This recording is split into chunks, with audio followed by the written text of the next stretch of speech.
হ্যাঁ মই। তুমি রিকশা চালাও? আবার মনে কি বলতে আছে, মুই তো ছোটবেলা থেকে রিক্সা চালাই। আপনার কোনো সমস্যা?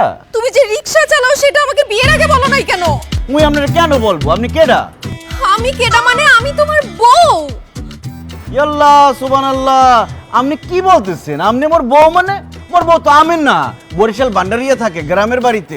দোস্ত বাদ দে তো, তোর স্বামী রিক্সা চালাতে যাবে কেন? এইটা তোর স্বামী না, চল তো। আরে আমার জীবন মরণের প্রশ্ন আর তুই চল চল চল চল করতেছিস। দাঁড়া, এই আপনি আপনার শার্ট খুলেন। ও মোর খোদা, আপনি কি বলতেছেন? মুই শার্ট খুলমু কিরপিন নেই। কারণ আমার স্বামীর বুকের মধ্যে একটা জন্ম দাগ আছে, কালো দাগ। সেই দাগ যদি আপনার বুকের মধ্যে না থাকে তাহলে আমি বিশ্বাস করে নিব আপনি আমার স্বামী না।